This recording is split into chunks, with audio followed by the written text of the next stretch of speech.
Welcome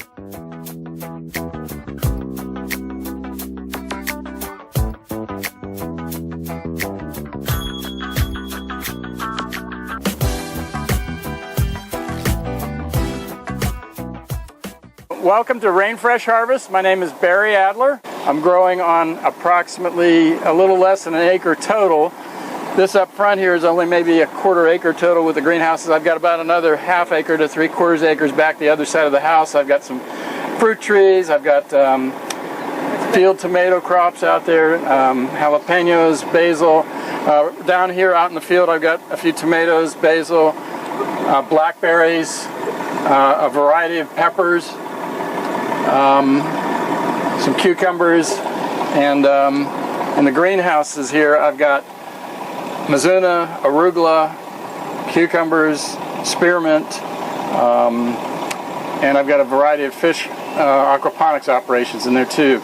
Yellow perch, bluegills, koi. I originally looked at setting up a hydroponic organic tomato and lettuce operation. Crop King has had at the time some of the first greenhouses with that design. But as I did my due diligence, I found out my water was so terrible I would have to treat the water or run 35% of the water and leach every time I watered the plants. So I decided that wasn't going to work, because when I looked at the cost of reverse osmosis, it was going to cost me 2 cents more per pound for the tomatoes than I was going to be able to sell them for.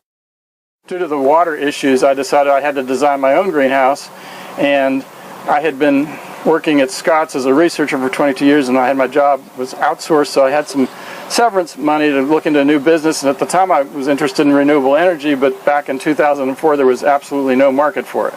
So my background's in horticulture. I've got a master's degree in horticulture. I decided, well, I've got this land, I might as well grow things and do that as my business. So I started in and decided, well, I've got to design my own greenhouse to catch the water. And I thought, well, I can put renewable energy on it. Also, because at that time was the first year that the grants were available through the state of Ohio. So I combined both of my interests and designed this, and took about 1.5 years of figuring out all the ins and outs and looking at designs that seemed to work, and also different types of aquaponics that seemed to work, and I kind of designed and took off from there and designed my own system. This is an off-the-grid bio-integrated greenhouse, and it's powered by the sun and the wind. We have a 1 kilowatt Berge XL wind turbine, 2.1 kilowatts photovoltaics. There's 12 Siemens. They were originally 175 watts each, but one of them had to be replaced because I got a bullet hole in one of them about 3 years ago. And that's a 190 watt panel because they didn't make them 175 watts 10 years later. So in fact, those same size panels now, you can get almost about 400 watts in the same square footage. These are solar thermal collectors.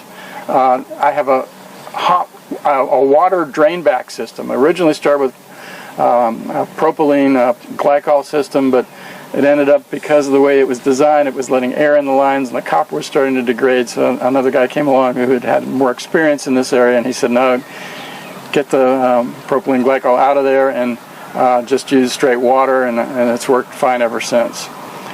So at 34 degrees, everything drains back into the building so the pipes don't freeze in the wintertime.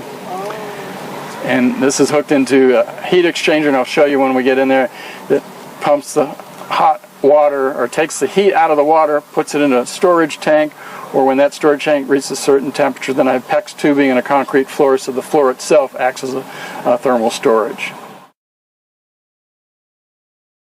I've got 2 tanks that I catch water in. One's underground cistern, one's on the second floor. Each of them has a capacity to catch 500 gallons, so I catch about 1,000 gallons of water. All it takes is about a ½ inch of rain, and that fills up that 500-gallon tank. If there's no wind or no sun, I've got battery backup storage that'll hold about 3 to 4 days running everything, but then when I know I'm not going to have sun or wind, I start shutting down things. I got about 40 different circuits in there. I can flip everything off and only run the essential systems, the bubblers for the fish, and irrigation and fans inside the greenhouse. So I can stretch it out to 5-6 days if I need to.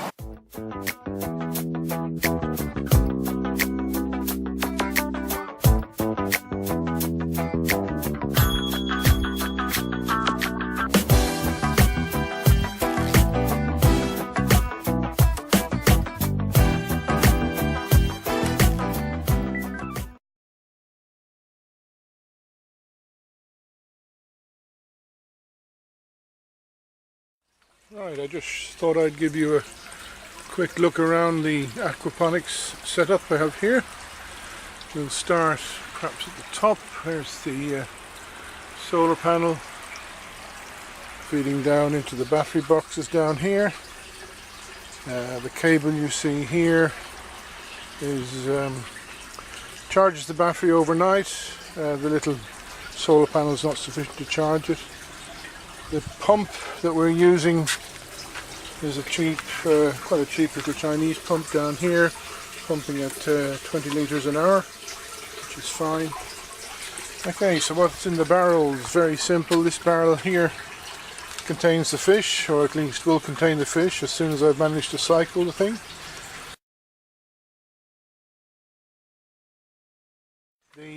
Here's the dam outlet. This here is a Venturi system that sucks air in, and you might be able to see it flushing. The bed itself, I've got scoria. At the moment I'm growing some lettuces, and there's some kale seeded, which is yet to come up. Here's the bell siphon. You can see the air on the side, tied together, sits in there. The way this works is very simple. As the water rises, it expels the air from inside the siphon, and when there's no air there, the water will rush down the pipe through the Venturi into the tank. The tank then, with this here, is an overflow. It collects the water from the bottom of the tank, brings it up, and overflows it here, and this is the sump tank over here. The sump tank got a bit of a cover over it, as you can see, a bit of algae growing, but the cover is basically to collect as much dust from the scoria as I can to keep it out of the system. It's been reasonably successful, not brilliantly. Here's the take to the pump, runs across here up to the pump. The pump, as I say, pumps up here and into the grow beds. At the back here we have another overflow, just in case the other one for some reason gets blocked. Will use this as this is higher than the other one, so it'll only use it when the other one gets blocked. But it'll make sure that anything won't, this won't overflow here, so the fish will actually stay in the bin. Right, at the top, very simple, we have a old patio cover which I've draped over the top, primarily to keep the rain off. The rain can be quite acidic at times. This keeps the rain off, but it also keeps the leaves off. We're coming into autumn here in New Zealand, and all the leaves are going to start falling, and I really don't want to have trees growing out of my aquaponics. Right, there's some basil, which I rescued from one of our garden beds. All that sprouting stuff there is lettuce. It's been in there just over a week, looking extremely happy. These lettuces were bought lettuces. They were bought in as seedlings and planted in here. Finally, the temperature, you can possibly see it there. We have about 18 degrees at the moment. It drops down to about 13 overnight, but the water in the tanks stays up at around the 15 degrees mark. Dark coloured scoria helps to heat it up.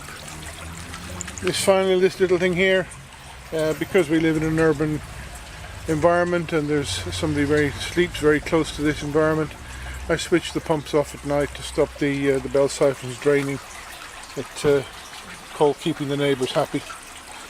Right, well that's a basic aquaponics setup.